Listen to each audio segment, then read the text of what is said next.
सूर्या चंद्रे मैसा विवा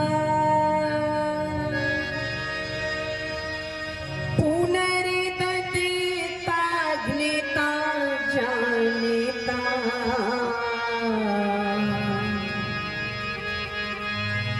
संगे में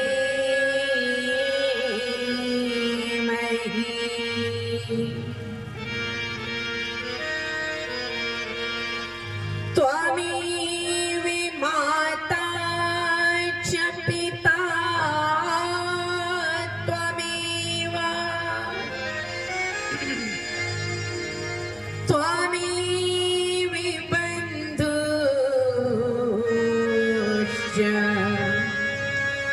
सखा त्वमेव त्वमेव विद्या द्रविणं त्वमेव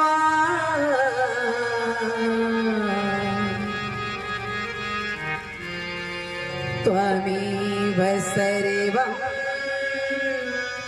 ममेदेव देव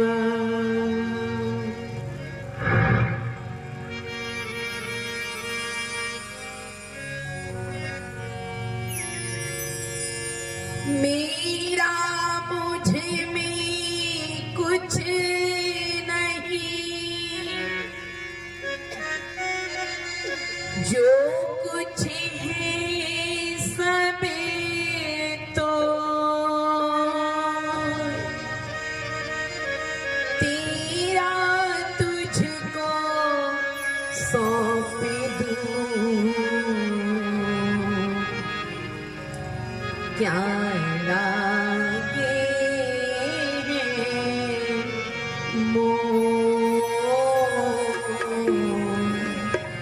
क्या लगे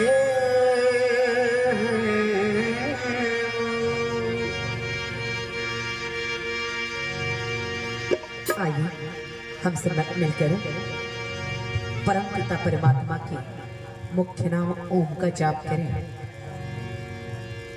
उस परम पिता परमात्मा की संतान दिव्य आत्मा भगवान राम के भजन का भजन करें।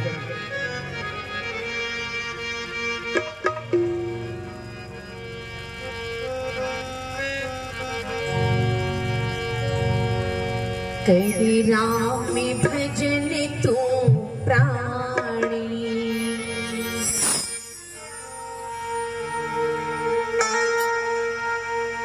कर राम भजन तू प्राणी कर राम भजन तू प्राणी ये थोड़ी सी जिंदगानी ये थोड़ी सी जिंदगानी जिंदगानी कर राम भजन तू प्राणी कर राम भजन तू प्राणी ये थोड़ी सी जिंदगानी ये थोड़ी सी जिंदगानी जिंदगानी हरे राम भजन हरे राम भजन तू प्राणी थोड़ी सी जिंदगानी ये थोड़ी सी जिंदगानी जिंदगानी आती यह दुनिया आनी आती यह दुनिया आनी जरा कर ध्यान लियो जरा कर ध्यान लियो ओ बंदे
बोलिए सच्चिदानंद भगवान की।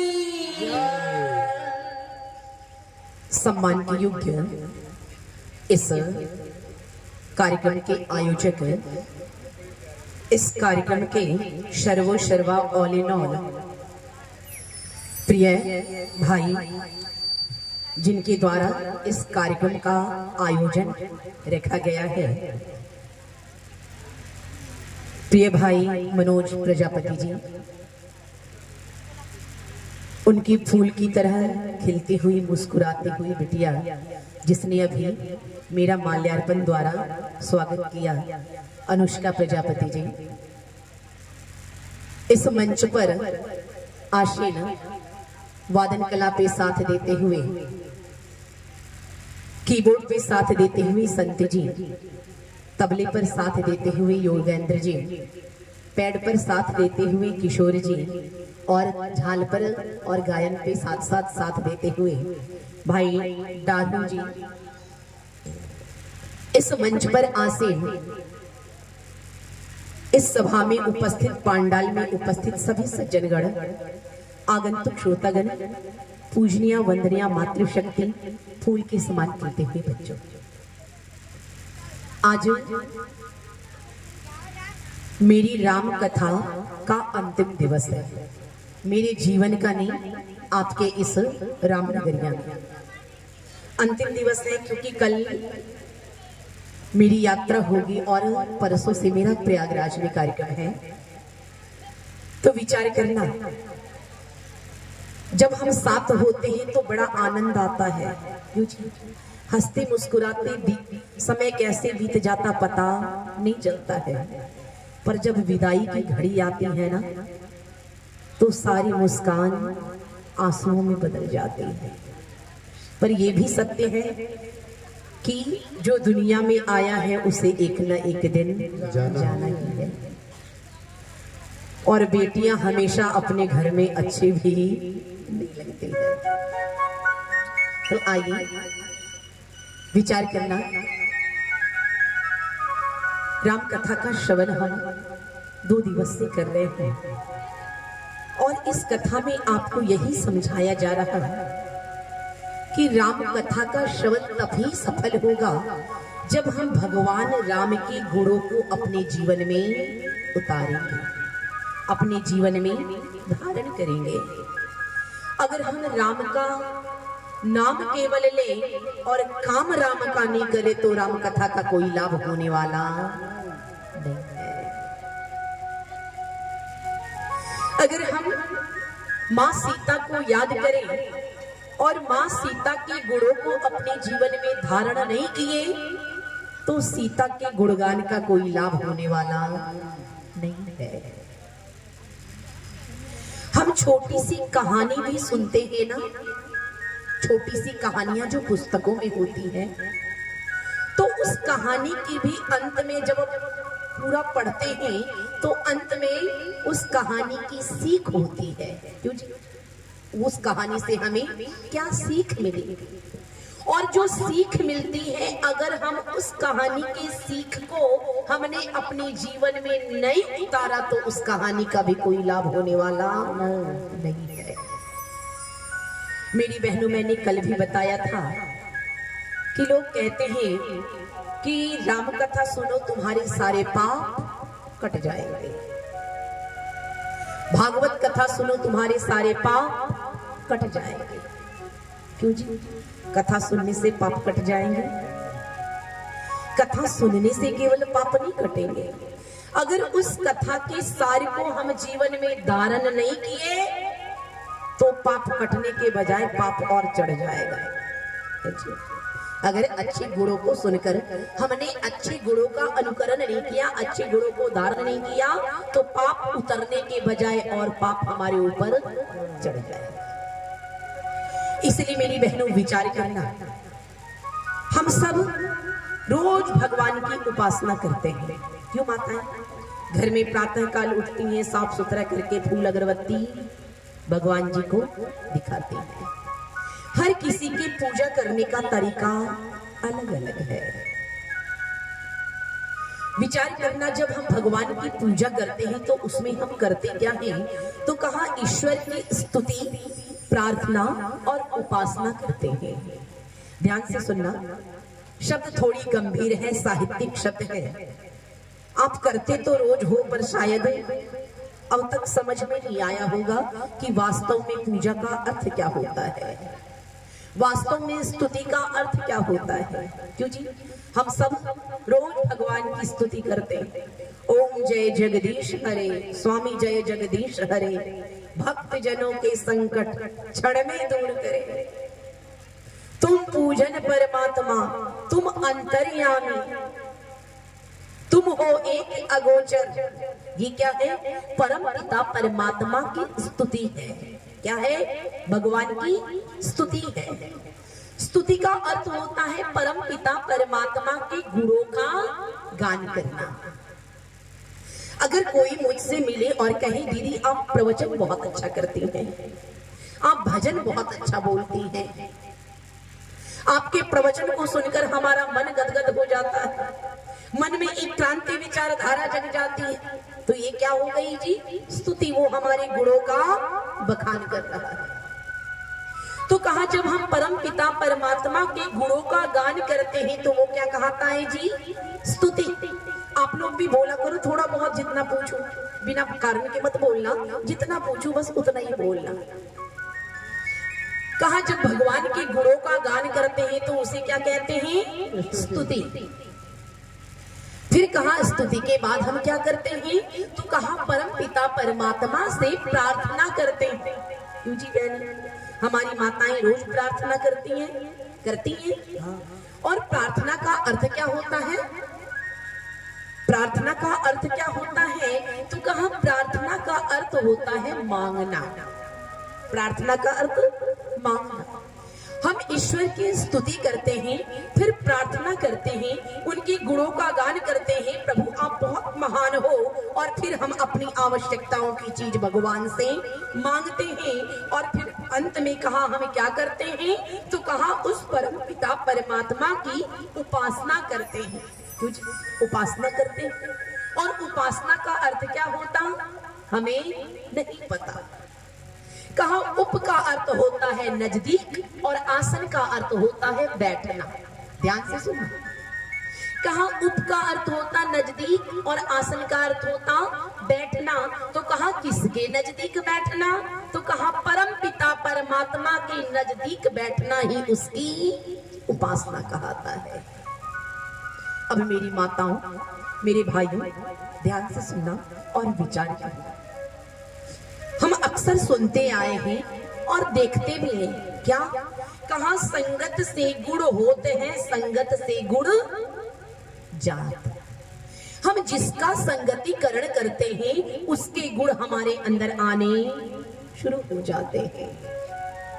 अगर कोई भला व्यक्ति, सज्जन व्यक्ति रोज शराबियों के बीच जाकर बैठे तो थोड़े दिन के बाद उसके हाथ में भी दारू की बाटली नजर आएगी। अगर कोई चोर व्यक्ति रोज संतों के बीच जाके बैठे तो उसका मन भी संत प्रवृत्ति का हो जाता है। उसके ये दुर्गुण, ये दुर्व्यसन बाहर हो जाते हैं। क्यों? क्योंकि उसने संत की संगति की। विचार करना, संत की उपासना की तो हमारे अंदर संत के गुण आ गए, शराबी की उपासना की तो हमारे अंदर शराबी के गुण आ गए। तो मेरी बहनों एक बात बताना, हम रोज भगवान की उपासना करते हैं, भगवान के पास बैठते हैं, क्या भगवान के गुण हमारे अंदर आए? भगवान के गुण हमारे अंदर आए? नहीं आए। अब एक बात बताना, अभी जाड़े का मौसम है, कल से कथा प्रारंभ हुई तो सूर्य देवता ने भी थोड़ा सा आशीर्वाद वर्षा दिया, थोड़ा सा साथ दे दिया, मौसम बदल गया। हम देखते हैं अभी जाड़ा है तो जाड़े में गर्मी प्राप्त करने के लिए हम क्या करते हैं जी? लकड़ी जलाते हैं, कंडे जलाते हैं, उपले जलाते हैं और अग्नि के नजदीक बैठते हैं या दूर बैठते हैं? आग के पास बैठते हैं या दूर बैठते हैं? पास बैठते हैं।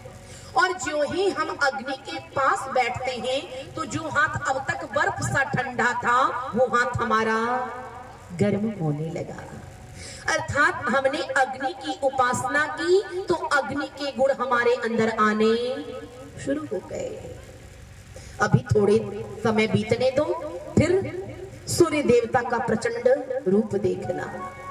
गर्मी का मौसम आएगा, अभी जो हमारी आंखें, हमारा शरीर, हमारी इंद्रियां सूर्य का इंतजार कर रही, अभी जून का महीना आ जाए तो उसी सूर्य का तिरस्कार करना प्रारंभ कर देंगे। आज जिस सूर्य का इंतजार कर रहे, जून के महीने में कहते पता नहीं देवता ने क्या देखा है, आज ही लगता है पूरी गर्मी बरसा देंगे। विचार करना, फिर मन में आता गर्मी यहाँ बहुत हो रही, ऐसा करो हम परिवार के साथ हिल स्टेशन चलते हैं। बच्चों की गर्मी छुट्टी हुई और छुट्टियों में हम बच्चे के साथ, पूरे परिवार के साथ हिल स्टेशन चलते हैं, बर्फ की वादियों में चलते हैं। जहां कुशीनगर में हम गर्मी से तप रहे थे, वहीं मसूरी गए तो हमें उसी महीने में शीतलता प्राप्त होने लगा। क्यों? क्योंकि वहां बर्फ की वादियां हैं। और जो ही हम बर्फ के नजदीक गए, हमारा शरीर कैसा होने लगा? ठंडा होने लगा। एक बात बताना, जब हम पुष्प के बागीचे में जाते हैं, फूलों के बागीचे में जाते हैं, तो फूल के पास जाते ही फूल अपना सुगंध हमें देना प्रारंभ कर देता है। अर्थात अगर हम पुष्प को छू भी देते हैं तो उसके सुगंध हमारी उंगलियों पर आ जाती है। अर्थात जब हम पुष्प की उपासना करते हैं तो पुष्प के गुण आते हैं। जब जल की, बर्फ की उपासना करते हैं तो बर्फ के गुण हमारे अंदर आते हैं। जब अग्नि की उपासना करते हैं तो अग्नि के गुण हमारे अंदर आते हैं। एक बात बताना, हम अक्सर देखते हैं गर्मी में भी कुछ लोगों को जब टाइफाइड हो जाता है ना, जो टाइफाइड वाला बुखार होता है, टाइफाइड वाला जो बुखार होता है, एक जाड़ बुखार के नाम से जाना जाता है। और जो जाड़ बुखार होता है, कितनी भी अग्नि जला दो, कितनी भी कंडे जला दो, कितने भी शरीर पर रजाई डाल दो, फिर भी बंदा कांपता रहता है। एक बात बताना, क्या अग्नि ने अपना काम करना छोड़ दिया? अग्नि ने अपना काम करना नहीं छोड़ा। कहाँ कमी आई तो कहाँ आई? हमारे शरीर में। विकार आया तो कहाँ आया?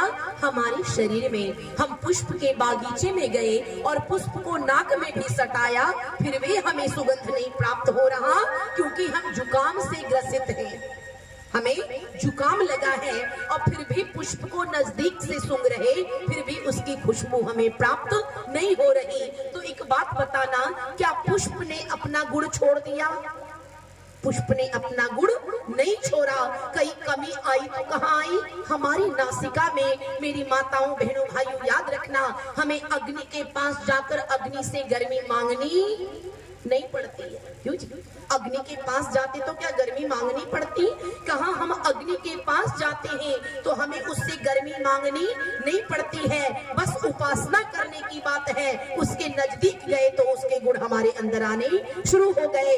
बर्फ के नजदीक गए तो बर्फ से शीतलता मांगनी नहीं पड़ी, उसके गुण हमारे अंदर आने लगे। पुष्प के नजदीक गए तो पुष्प से भी उसका सुगंध मांगना नहीं पड़ा, उसके गुण हमारे अंदर आने लगते हैं। मेरी माताओं बहनों भाइयों, एक बात याद रखना, हम कहते हैं सुनते हैं तेरी रहमत, सुनते हैं तेरी रहमत दिन रात बरसती है, एक बूंद जो मिल जाए तकदीर बदल जाएगी।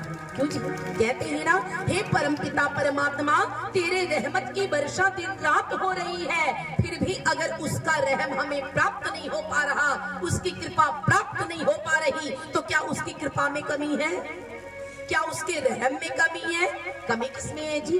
कमी हमारी भक्ति में है, विकार हमारी श्रद्धा में है, कमी हमारी पूजा में है। अगर हमने सच्चे हृदय से उसकी उपासना की होती, सच्चे हृदय से उससे प्रार्थना किया होता, सच्चे शब्दों में उसके गुणगान गाए होते, तो उसकी कृपा भी हमें जरूर प्राप्त होती। मेरे भाइयों, आज हमें ये नहीं पता कृपा कहते किसे, आज हमें ये नहीं पता कि कृपा कहते किसे हैं। अगर भाई प्रजापति ने बहुत सुंदर मकान बना लिया और मैंने कहा भैया मकान बहुत अच्छा बनाए हो, तो उत्तर क्या देंगे वो? ये तो ईश्वर की कृपा है। अगर हमारी माता जी ने बहुत सुंदर गाड़ी खरीद ली और मैंने कहा माता जी आपने गाड़ी बहुत अच्छी खरीदी, तो माता जी का क्या उत्तर होगा? ये तो ईश्वर की कृपा है।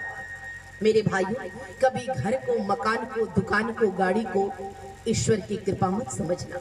ये तो हमारे पुरुषार्थ का फल है, हमारे मेहनत का फल है। हमने जितना मेहनत किया उतना धन एकत्रित किया और अपना आलीशान मकान बना लिया।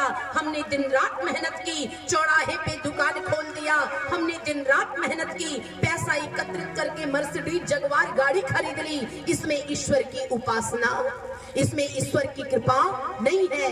ये आपके पुरुषार्थ का फल है, ये आपके मेहनत का फल है। अब विचार करना कृपा कहते किसे? अब सबके मन में प्रश्न उठता होगा, क्या उसकी कृपा के बिना हम आलीशान महल बना सकते? क्या उसकी कृपा के बिना हम मर्सिडीज गाड़ी ले सकते? मेरे भाइयों, विचार करना कि आखिर कृपा कहते किसे हैं।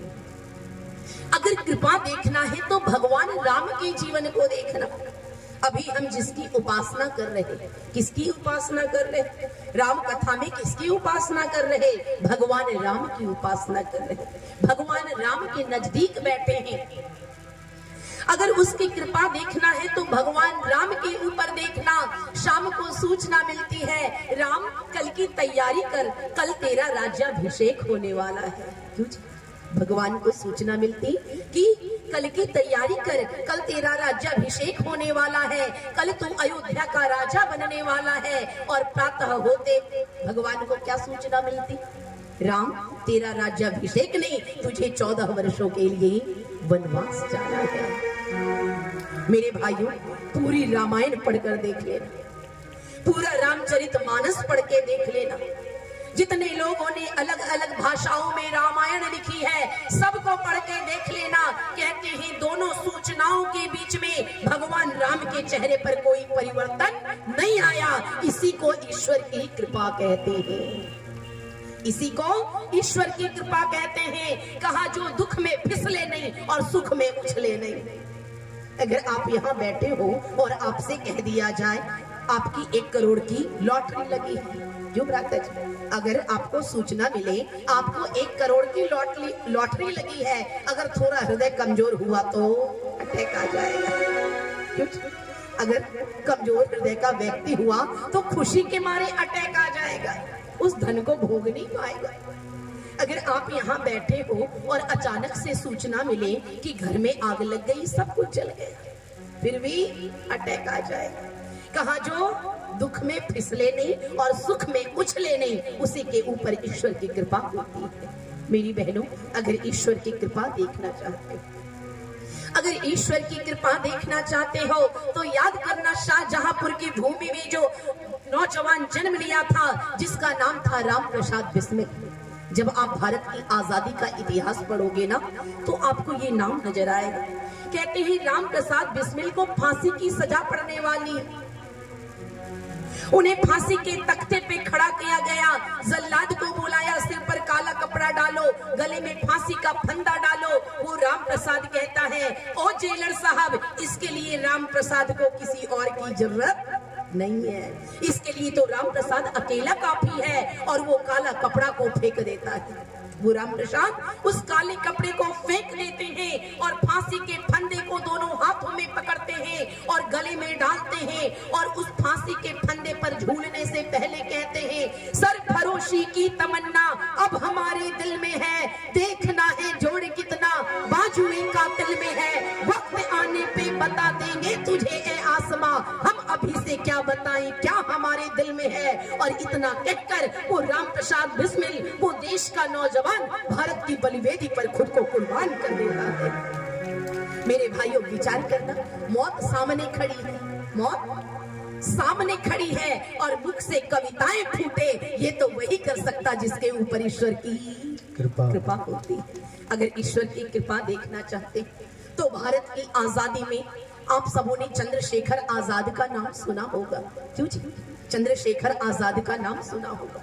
कहते हैं जब अल्फ्रेड पार्क में चंद्रशेखर आजाद को अंग्रेजों ने चारों ओर से घेर लिया, जब अंग्रेजों ने चारों ओर से चंद्रशेखर आजाद को घेर लिया तो उनके हाथ में एक रिवॉल्वर था। उन्होंने 5 गोलियों से दुश्मनों का सामना किया और जो अंतिम गोली बची अपने सिर पर सटाया और कहा, दुश्मनों की गोलियों का सामना करूंगा, आजाद था आजाद हूँ आजाद रहूंगा।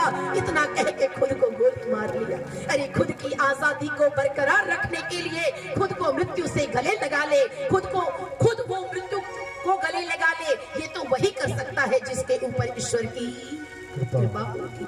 मेरी बहनों, विचार करना, ये ईश्वर की कृपा, ये ईश्वर की कृपा हमें अपने आप नहीं मिलती है, ईश्वर की कृपा का पात्र हमें बनना होता है।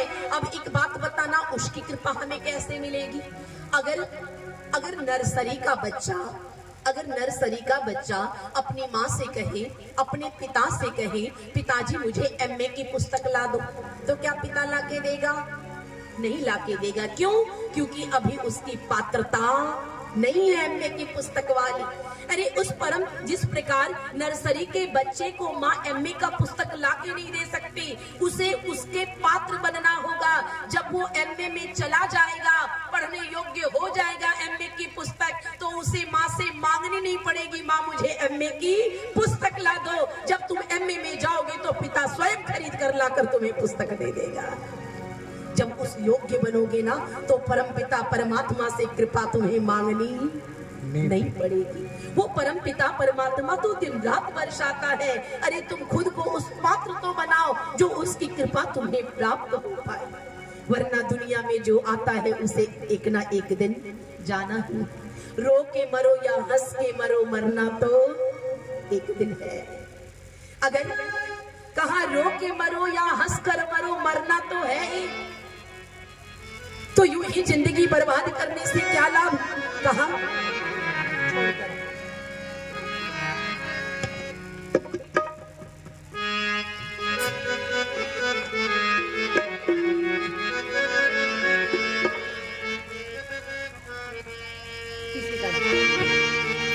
आइए, कहा आया है सो जाएगा,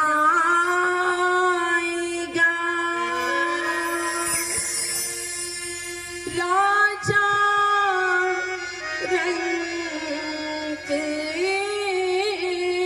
फकीर, एक सिंहासन चढ़ी चले,